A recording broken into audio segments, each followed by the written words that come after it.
नमस्कार, स्वागत है आप सभी का हमारा उत्तर प्रदेश में और मैं हूं आपके साथ ज्योति। और हमारे साथ मौजूद हैं आज हमारे चैनल हेड बृजमोहन सिंह रघुवंशी जी। बहुत स्वागत है आप सभी का। चलिए खबरों की शुरुआत करते हैं। सूबे के मुख्यमंत्री योगी आदित्यनाथ ने एक खास रिकॉर्ड अपने नाम किया है। दरअसल सीएम योगी ने लगातार 7 वर्ष 148 दिन तक सीएम बनने का रिकॉर्ड बना लिया है, जिसके चलते उन्होंने अखिलेश यादव, मुलायम सिंह यादव और मायावती को पीछे छोड़ दिया है। योगी आदित्यनाथ अब यूपी में सबसे लंबे समय तक लगातार कार्यकाल वाले सीएम बन गए हैं। सीएम योगी ने पहले कांग्रेस के मुख्यमंत्री डॉक्टर संपूर्णानंद इस पद पर सबसे ज्यादा समय तक रहे थे और अब जो है सीएम योगी।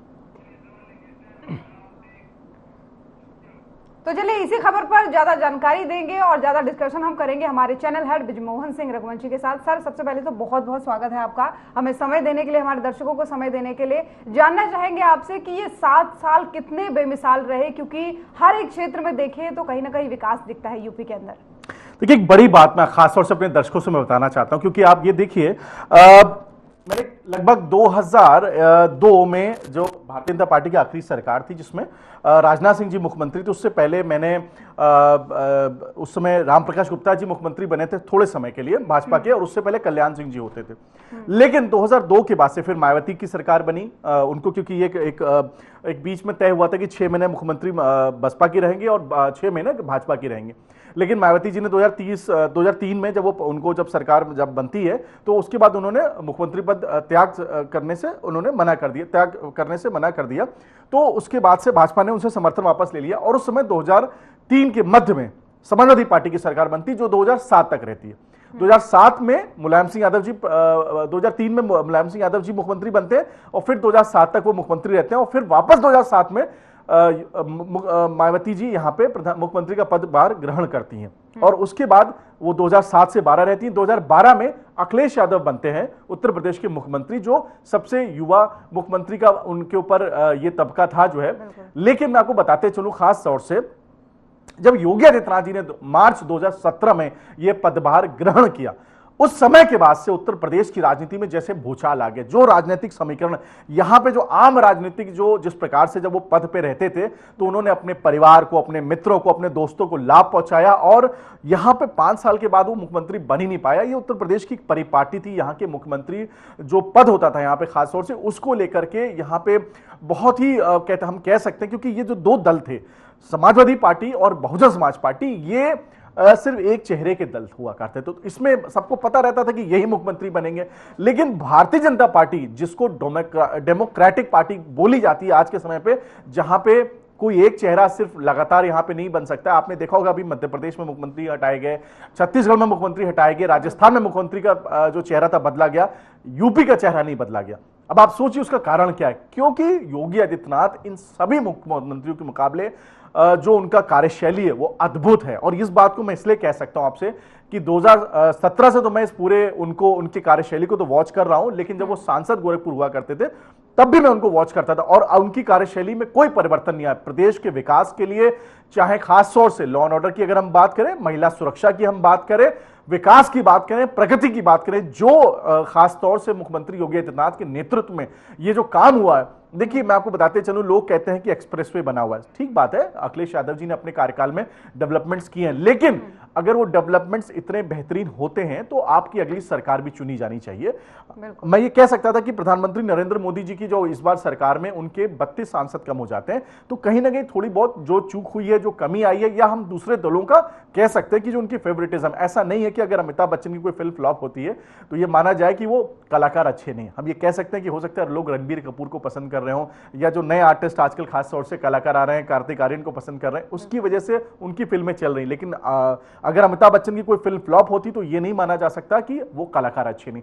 ऐसा ही कुछ मैं आपको भारतीय जनता पार्टी के बारे में बताते चलूं, क्योंकि भारतीय जनता पार्टी की भी जो सरकार बनी है खासतौर से केंद्र में मोदी जी के नेतृत्व में, और उत्तर प्रदेश में 2022 में योगी जी के नेतृत्व में सरकार बनी। और इस बार भले 2024 के लोकसभा चुनाव में सीटें कम हुई है, लेकिन मैं आपको बताऊं कि जो योगी आदित्यनाथ जी का जो तेवर था वो उसमें जरा से भी कोई बदलाव नहीं आया है। आपने हाल ही में भी खासतौर से उनके जो आपने उनका एक डिसीजन सुना होगा जिसमें उन्होंने बोला था कि आपको नाम अंकित करना पड़ेगा, खासतौर से जो भी कांवड़ियों के रास्ते में जो रेस्टोरेंट, जो होटल पड़ते हैं। मैं आपको बताते चलूं, देखिए हिंदू धर्म की बात का वो ये नहीं कहते कि मैं हिंदू धर्म का ठेकेदार हूं, लेकिन जो खास तौर से अगर वो कोई एक धर्म की बात है, आप देखिए कि उनके कार्यकाल में अभी तक कोई दंगे नहीं हुए। ये अपने आप में बताता है कि उनकी कार्यशैली कितनी बेहतरीन है। और आप देखिए पिछले कुछ वर्षों से आप देख रहे हो कि ईद, बकरीद, रक्षाबंधन, दिवाली, ये सब आसपास हो रहा है और खासतौर से रमजान भी उसी समय होते हैं, लेकिन कोई घटना आपको नहीं सुनाई पड़ती है। ये सबसे बड़ा कारण क्या है कि आप हिंदू चेहरा जरूर लोग उनको मानते हैं, लेकिन वो प्रशासनिक व्यक्तित्व अपने आप को मानते हैं। उनको पता है कि वो पीठाधीश्वर तो है, लेकिन साथ में वो उनकी जो कार्यशैली है वो उत्तर प्रदेश के मुख्यमंत्री की हो। आपको पता है कि एक देश के एक नामी पत्रकार ने जब उनसे पूछा कि आपके परिवार में कौन कौन है, तो उन्होंने बोला मेरा परिवार 20 करोड़ लोगों का है। वो मानते और वो इस बात को निभाते हैं। आप उनके ऊपर कोई इस बात का आरोप नहीं लगा सकते कि उनके चाचा, उनके भतीजा, उनका भाई, उनका बेटा किसी राजनीतिक पद पे है, उसको लाभ मिला हुआ है। एकमात्र ऐसा व्यक्ति है उत्तर प्रदेश की सरकार में जो मुख्यमंत्री के पद पर है, और मैं बताते चलूं कि उस व्यक्ति को ऊपर कोई उसके ऊपर आक्षेप नहीं लगा सकता किसी भ्रष्टाचार का, उनके मंत्रियों पर भी कोई आरोप नहीं लगा सकता। और अगर किसी मंत्री पर आरोप आया और अगर वो आरोप सिद्ध हो गया तो सजा विपक्ष नहीं देता है, सबसे पहले खुद योगी आदित्यनाथ देते हैं। और अभी आप बीच में चर्चाएं हुई थी, बीच में जब उनको ये हो रहा था कि मुख्यमंत्री पद से हटाया जाएगा।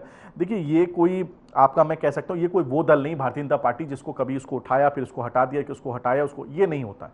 और योगी जी का जो व्यक्तित्व है, उन्होंने अभी हाल में उन्होंने विधानसभा में एक बात कही कि वो नौकरी करने नहीं आए, मतलब वो यहां मुख्यमंत्री का पद नहीं ग्रहण करना है, क्योंकि ये बात स्पष्ट है। मैं आपको बताते चलूं, जो पीठाधीश्वर जिस मठ के वो हैं गोरखपुर में, वो मठ विश्व के सबसे बड़े मठों में से एक है, मैं आपको बताते चलूं। और जो गोरखनाथ पीठ है वो उसकी शाखाएं पूरे विश्व में हैं और वो पूरे विश्व के सभी शाखाओं के पीठाधीश्वर हैं। और हम कह सकते हैं कि जो वहां की जो इस गोरखनाथ मंदिर है, जो खासतौर से गोरखनाथ बाबा को भगवान भोलेनाथ का उनको ये बोला जाता है कि वो उनके प्रतिनिधि हैं। तो आप ये मान के चलिए कि हिंदू मानसिकता उनको उस रूप में लेती है, उनको इस प्रकार से लेती है कि वो उनको पूजा करती है उनकी जो है। और आज उस जैसा व्यक्ति जब उत्तर प्रदेश का मुखिया बनता है तो उसका मकसद ये नहीं है सिर्फ कि मुझे जो सैफरॉन कलर मैंने पहना हुआ है सिर्फ यही लोगों के बारे में मुझे सोचना है, मुझे मंदिर की बात करनी है, लेकिन उनको बात करनी है विकास की, उनको बात करनी है उत्तर प्रदेश की प्रगति की।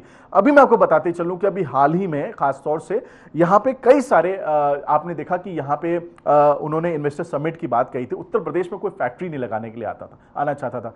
हजारों करोड़ रुपए के यहां पे एमयू साइन हुए हैं और आप देखेंगे बहुत जल्दी उत्तर प्रदेश के अंदर जो विकास का प्रदेश जिसको बोला जाता है, जो पहले जिसके सिर्फ दावे किया सकते थे, वो अब आने वाले समय पे होगा और वो योगी आदित्यनाथ जी के नेतृत्व में होगा। और उसका कारण यह है कि योगी जी के ऊपर किसी प्रकार का दबाव नहीं है। मैं आपको बताते चलूं, अक्सर इस बात को तमाम मीडिया के जो चैनल्स हैं, हमारे नोएडा के पड़ोसी जो चैनल्स हैं, वो बताते हैं कि उनके ऊपर बहुत बड़ा अभी प्रेशर आ गया है, उनको हटाया जाएगा। देखिए योगी आदित्यनाथ जी बहुत डंकी की चोट पर काम करते हैं, वो निर्देशों का पालन करते हैं, वो एक डिसिप्लिन्ड कार्यकर्ता है भारतीय जनता पार्टी के। अगर उनको जिस दिन बोला जाए कि आपको पद पे नहीं रहना है, ये कोई चर्चाएं नहीं होंगी, वो एक सेकंड भी नहीं लगाएंगे।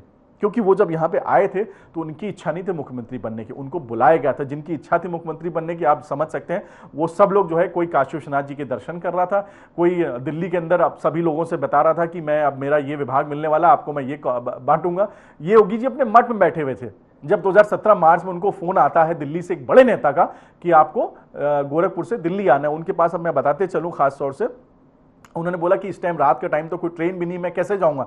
तो उनके लिए बाकायदा चार्टर प्लेन भेजा गया दिल्ली से और उसके बाद उनको उस प्लेन पे वो दिल्ली वापस आते हैं। आप सोचिए, यहां अगर उस व्यक्ति को जरा सा भी यकीन होता तो ऐसे मौके पे जब सरकार बनने वाली होती है तो जितने भी दिग्गज नेता जो होते हैं, जिनको जो इस रेस में होते हैं ना, वो दिल्ली के चक्कर काटते हैं या अपनी राजधानी में रहते हैं। वो गोरखपुर में थे, यानी वो निश्चिंत थे, वो अपना काम कर रहे, वो पीठाधीश्वर थे, वो उसमें बहुत खुश थे।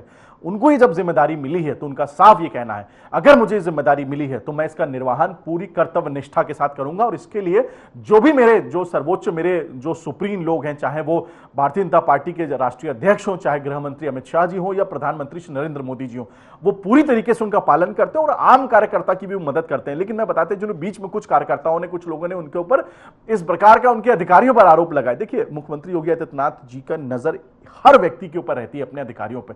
किसी अधिकारी की इतनी हैसियत नहीं है कि वो योगी आदित्यनाथ जी के डिसीजंस के ऊपर अपनी बात रख सके।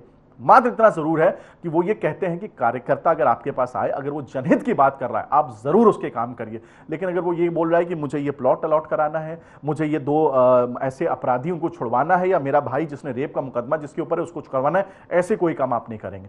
आप समझिए, देखिए कार्यकर्ता जो होता है, मैं ये नहीं कहता हूं भारतीय जनता पार्टी का कार्यकर्ता ऐसा करता है, लेकिन बहुत सारे लोग ऐसे बहरूपीय हैं जो भारतीय जनता पार्टी का झंडा लगा के चलते हैं। ऐसे लोग जरूर बोलने लगते हैं कि मेरी सुनवाई नहीं हो रही है। जो भारतीय जनता पार्टी का निष्ठावान कार्यकर्ता है उसको पता है कि सत्ता आना ही अपने आप में बड़ी भूमिका, और सत्ता में बीजेपी क्यों आई है।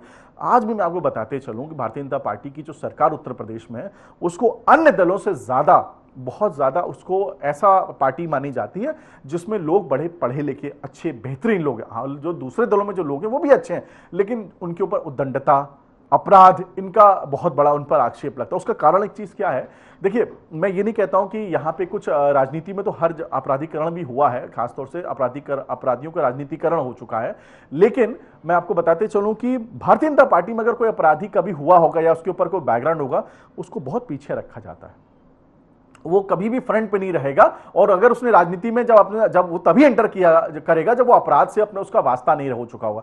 लेकिन दूसरे जो दल है, मैं आपको बताऊं, वो वहां रहते रहते भी उनके ऊपर अपराधीकरण का जो उनकी छवि होती है वो मिट नहीं पाती, क्योंकि वो वहां रह करके उन कामों को और जबरदस्त तरीके से करते हैं। योगी आदित्यनाथ जी इस बात की कतई भी, मैं आपको बताते चलूं कि वो इस बात का किसी को परमिशन नहीं देते हैं कि तुम अपने अपराधीकरण को आगे उसको बढ़ाओगे। उसको बढ़ावा ना सरकार की तरफ से मिलेगा ना अधिकारियों की तरफ से मिलेगा। और मैं बताते चलूं जिस आज हमारा मुद्दा है खास तौर से कि इतना लंबा टेन्योर योगी आदित्यनाथ जी ने किया है, मुझे लगता है आने वाले समय पे योगी आदित्यनाथ जी का कार्यकाल और लंबा रहेगा, क्योंकि उत्तर प्रदेश के जो लोग हैं वो उनके साथ हैं, पार्टी के जो सर्वोच्च नेता हैं वो उनके साथ में, और अभी उनके ऊपर जो सबसे बड़ा, हालांकि वो परीक्षाओं से डरते नहीं हैं, उन्होंने हमेशा इस बात को कहा मैं परीक्षाओं से नहीं डरता।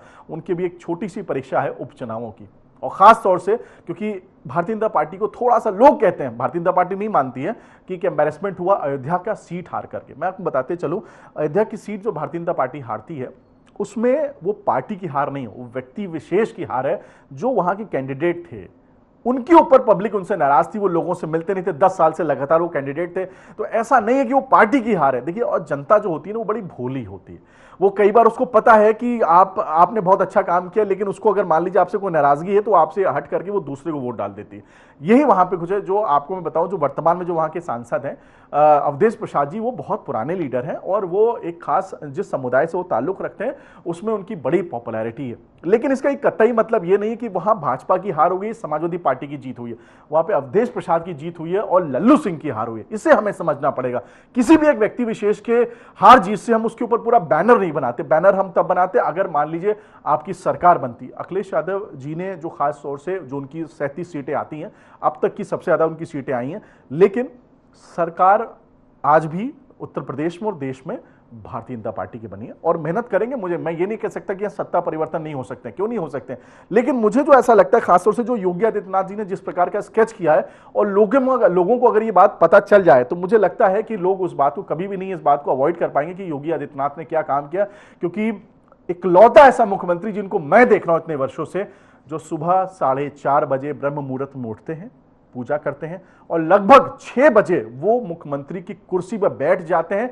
और जो उनके लोग हैं, उनका जो पहला जो स्टाफ आना शुरू करता है, वो 6 बजे करेक्ट उनके रेजिडेंस पे, जो ऑफिशियल रेजिडेंस 5 KD है, वहां पे आ जाता है और लगातार। और वो एक ऐसे मुख्यमंत्री हैं जिनको आपने कभी आपने ऐसा लोग यहाँ पे, अभी मुकेश अंबानी जी की शादी हुई थी, मैं ये नहीं कहता उनकी शादी में लोगों को जाना नहीं चाहिए, लेकिन तमाम ऐसे लोग थे जो अपने आप को उनका विरोधी भी मानते थे, जो उनके जो सर्वोच्च नेता विरोध करते हैं उनके पीछे खड़े होकर के हूटिंग करते हैं लोकसभा के अंदर, उनके साथ खड़े रहते हैं कि मुकेश अंबानी ऐसे हैं, उन्होंने देश में उनका बड़ा राज चल रहा है, उन्होंने गरीबों को छला है, वो उनकी शादियों में जाते हैं।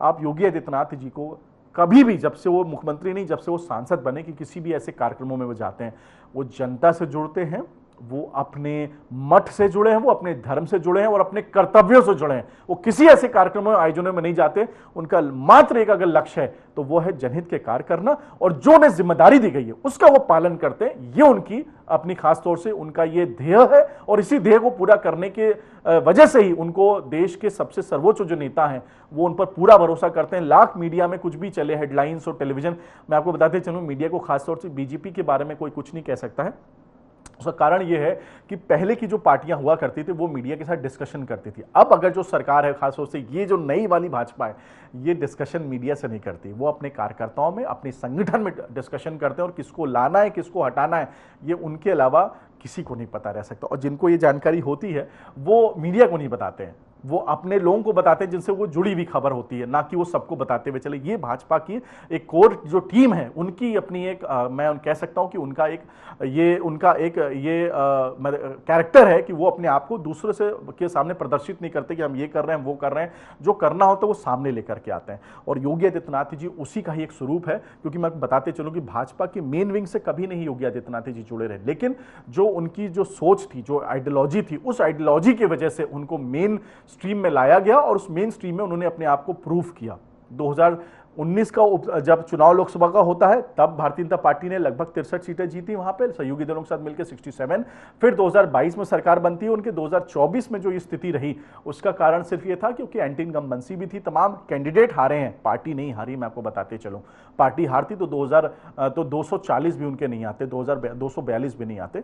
और ठीक है, हार जीत होती रहती है, ये तो आप भी समझ सकते हैं कि बड़े से बड़े युद्ध में कई बार देवता भी हारते हैं और राक्षस भी चुनाव जीतते हैं। तो मैं राक्षस किसी को नहीं कहना चाहता हूं, लेकिन ये अपने आप में मैं कह सकता हूं एक ये सोचना है कि एक युद्ध अगर होता है तो उसमें बड़े से बड़े युद्ध में कई सारे लोगों का वध हो जाता है, उसमें डेथ उनकी होती है। तो ये भी चुनाव हार भी ऐसी ही है। लेकिन आने वाले समय पर योगी आदित्यनाथ के नेतृत्व में उत्तर प्रदेश की सरकार बहुत ही बेहतरीन काम करेगी। और उसका मैं इसलिए स्पष्ट रूप से कह रहा हूं क्योंकि हम खुद टेलीविजन पर दिखाते हैं कि वो क्या काम कर रहे हैं। आज सुबह 9:15 बजे प्रधानमंत्री अटल बिहारी वाजपेयी की मूर्ति का उन्होंने अनावरण किया। आज उनकी खासतौर से आप बताते चले कि उनके मूर्ति के कार्यक्रम था। और अभी भी मैं आपको बताऊं कि योगी आदित्यनाथ जी बैठक कर रहे हैं और उपचुनाव को लेकर पूरी उनकी योजना चल रही है। वो व्यक्ति कभी बैठने वाला नहीं है ना आराम करने वाला है। तो ये सौभाग्य है 20 करोड़ लोगों की जनसंख्या का उत्तर प्रदेश का कि ऐसा मुख्यमंत्री बनाए जो अपने परिवार के बारे में नहीं सोचता, क्योंकि परिवार में जो उनके सदस्य हैं वो आज भी उनकी सगी बहन वो चाय की दुकान लगाती हैं उत्तराखंड के अंदर। आज भी जो आपको याद होगा कि वो उनके फादर के में कोरोना में डेथ हुई तो वो यहाँ लखनऊ में बैठ करके अपने लोगों का वो उपचार करवा रहे थे, ना कि वो अपने फादर की अंत्येष्टि में गए। तो आप इसका कोई, मैं इस तरह के उदाहरण देकर के मैं उनको कोई बहुत महान नहीं बनाना चाहता हूँ, क्योंकि जो व्यक्ति अपने आप में व्यक्तित्व है उसके बारे में मेरे कहने ना कहने से फर्क नहीं पड़ेगा। लेकिन जो काम है वो हमारी मीडिया जर्नलिज्म के नाते हमें उसको बताना चाहिए और इसी परिप्रेक्ष्य में मैं वो सारी बातें अपने दर्शकों को बता रहा हूँ। और मुझे लगता है कि आने वाले समय पर जो इनके आज का ये जो कार्यकाल अब तक का रिकॉर्ड है वो और बनेगा और उत्तर प्रदेश उनके नेतृत्व में बहुत बेहतरीन काम करेगा, निश्चित तौर पर बढ़ेगा। और जैसा कि आपने इतने अच्छे से प्रकाश डाला सभी कामों पर, क्योंकि समय भी हमारे पास कम है, 2 से 3 मिनट बचा है हमारे खबरों के लिए। लेकिन मैं चाहूंगी कि एक छोटी सी चीज और बताएं, क्योंकि सारे फैक्टर आपने इसमें इन्वॉल्व किए। एक और चीज, महिला सुरक्षा, क्योंकि इतने लंबे समय से आप देख रहे हैं, पहले महिला सुरक्षा कैसी थी, आज कैसी है, इसको भी थोड़ा सा बताएंगे 2-3 मिनट में। देखिए आप देखिए सिर्फ 2-3 मिनट आपने मुझे समय थोड़ा कम दिया, लेकिन निश्चित रूप से एक मीडिया की अपनी एक कहीं ना कहीं पॉलिसी होती है, तो उसके तहत आप काम कर रही हैं। देखिए मैं आपको बताते चलूं, मीडिया जो महिला सुरक्षा को लेकर जिस प्रकार से उत्तर प्रदेश के मुख्यमंत्री जितने गंभीर है, मैं बताते चलूं उतना गंभीर मुख्यमंत्री उत्तर प्रदेश में कोई नहीं रहा। मैं 2001 से 2002 से मैं पत्रकारिता जगत में हूं और मैं सारे मुख्यमंत्रियों को और उनकी सरकारों को मैं कवर कर रहा हूं, देश की भी और उत्तर प्रदेश का भी मैं बहुत नजदीकी से देखता हूं, क्योंकि मैं वहीं से ताल्लुक रखता हूं। महिला सुरक्षा को लेकर जितने गंभीर उत्तर प्रदेश के मुख्यमंत्री योगी आदित्यनाथ जी, आप सबसे पहले मैं कहीं दूर ना जाऊं, मैं नोएडा की बात करता हूं। आपने बहुत अच्छा आपने सवाल पूछा, तो मैं उसका एग्जांपल भी दूंगा और ऑथेंटिसिटी के साथ दूंगा। इसी नोएडा शहर में जो कमिश्नर है वो पहली महिला कमिश्नर उन्होंने लक्ष्मी सिंह जी को बनाया। और आप यहां पे रहती हैं, आप कभी भी 112 डायल करके देखिएगा या आप कभी कंप्लेन करने चले जाइए, रात के 2 बजे आपको रिस्पॉन्ड मिला पता चलेगा। कल की मैं घटना बताऊं, फिल्म सिटी यहां से नजदीक में, जहां पे आप देख सकते हैं कि तमाम यहां पे मीडिया के जो ऑफिसेज हैं, वहां से एक महिला कर्मी वो वेट कर रही थी लगभग 1 बजे रात को। हालांकि मैं आपको ये भी बताते चलूं कि कुछ चीजें हमारे यहां पे भी थोड़ा सा कमी है, रात के 1 बजे आपको चौराहे पे वेट नहीं करना चाहिए, आप उसी जगह पे रहिए। उनका ये कहना था कि मैं डीएलएफ मॉल में उनकी शिफ्ट खत्म होती है लगभग 12 बजे रात को, और उसके बाद से वो 1 बजे के आसपास वो डीएलएफ मॉल से निकलती है वहां से, और वो खड़ी थी, तब तक 2 लोग आकर के उन्होंने उन पर कुछ कमेंट किया। आप देखिए 24 घंटे के अंतराल में वो दोनों अरेस्टेड हो चुके हैं यहाँ पे। ये है महिला सुरक्षा के लिए खासतौर से उत्तर प्रदेश के मुख्यमंत्री का जो उनकी सक्रियता है। और मैं आपको एक और बात बोलूं, देखिए परिवार के अंदर किसी ने मारपीट कर ली है, कोई ऐसी महिला जिसको लोगों ने, उसके परिचितों ने उसके साथ कोई गलत काम कर दिया, उसके साथ कोई अपराध किया गया, देखिए घर की चीजों को हम नहीं देख सकते सब, क्योंकि पुलिस वहां नहीं पहुंच रही। लेकिन सामाजिक स्थल पे, खासतौर से सड़क पे, चौराहे पे, या अगर कोई सार्वजनिक स्थल पे कोई घटना होती है तो उसके लिए जिम्मेदार सीधे तरीके से सरकार और प्रशासन होता है। ऐसी कोई घटना अगर होती है, अगर रेयरेस्ट में से कोई है, उस पर अगर कोई घटी हो तो मैं नहीं कह सकता हूं, लेकिन अदरवाइज इस प्रकार की कोई घटना 2017 के बाद से तो ऐसी नहीं हो रही है। और महिला सुरक्षा के लिए जितने ज्यादा गंभीर ये सरकार है उतना कोई नहीं। जितना सुरक्षित आज आप अपने आप को महसूस कर सकती हैं, इतना सुरक्षित कभी भी 2017 से पहले लड़कियां और महिलाएं, पत्रकार नहीं महसूस करते थे।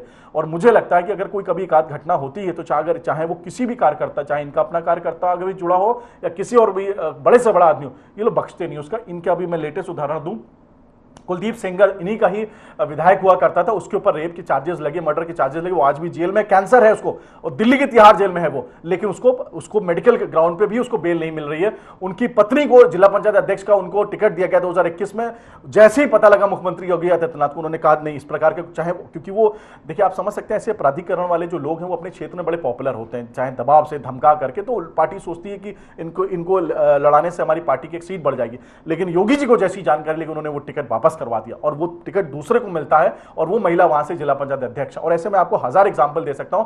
अगर उसके ऊपर किसी के प्रकार भी किसी व्यक्ति के ऊपर कोई अपराधी के कोई मामले जुड़ गया और इनको महिला सुरक्षा से जुड़ा भी कोई, अगर इनके अपने खुद के क्लोज से क्लोज लोगों पर अगर कोई आरोप लग गया, सबसे पहला व्यक्ति जो कार्रवाई करेगा तो उसका नाम है योगी आदित्यनाथ। तो मैं कह सकता हूं कि महिलाएं जितनी सुरक्षित उत्तर प्रदेश में है, और जैसे एनसीआरबी की रिपोर्ट को लेकर कई सारे न्यूज चैनल्स उस पर करते हैं कि उसमें महिला सुरक्षा की घटनाएं जो है उस पर बहुत सारे आंकड़े हैं, एफआईआर बहुत हैं। आप ये भी तो देखिए, अगर एफआईआर दर्ज हो रही है, ये भी तो अपने आप में बड़ी बात है ना कि एनसीआरबी की जो आंकड़े होते हैं वो एफआईआर के बेसिस पे होते हैं। तो अगर एफआईआर हो रही है इसका मतलब कार्रवाई हो रही है ना। अगर एफआईआर ही नहीं होगी तो फिर कैसे आंकड़े आएंगे? वो बहुत सारे लोग छुपा जाते हैं इस बात को प्रदेशों में, लेकिन उत्तर प्रदेश के अंदर अगर किसी महिला के साथ कोई अपराध हुआ है उसकी एफआईआर तुरंत होगी और फिर कार्रवाई भी होगी। मैं आपको एक लेटेस्ट और बात बताते चलूं, हाल ही में यहां पे अभी एक 8 साल की बच्ची के साथ रेप हुआ था। मात्र लगभग 62 दिनों में उसको सीधे जो है उसको सजा सुनाई गई है लोअर कोर्ट की तरफ से। मुझे लगता है कि सजा का क्या वो है वो मैं टेक्निकली मुझे अभी तुरंत याद नहीं आ रहा है, लेकिन ये आज तक के इतिहास में उत्तर प्रदेश में पहली बार ऐसा हुआ कि मात्र 62 दिनों में ट्रायल इतना जबरदस्त हुआ कि पॉस्को का मामला था वो, और उसमें जिस व्यक्ति ने उस पर जो ये मामला किया था, अपराध किया था, 62 दिन में ट्रायल के तहत और जो सारी चार्जशीट प्रस्तुत की पुलिस ने उसके तहत उसको सजा सुना दी गई। तो यह है योगी सरकार की महिला सुरक्षा के प्रति उनकी सोच, और वो इसके प्रति एकदम पूरी तरीके से आश्वस्त है कि वो किसी महिला के साथ कभी कोई खिलवाड़ नहीं होने देंगे। ये उनका जरूर उनका एक सरकार का और उनकी पार्टी का और उनका खुद का ये एक दायित्व है। बिल्कुल, और निश्चित तौर पर ये कहा जा सकता है कि जो 7 साल रहे हैं, 7 साल 148 दिन, ये निश्चित तौर पर बेमिसाल रहे हैं। बहुत अच्छे से आपने समझाया और दर्शकों को बहुत ही डीपली जानकारी दी और हमारे साथ जुड़े उसके लिए भी आपका बहुत बहुत धन्यवाद। धन्यवाद।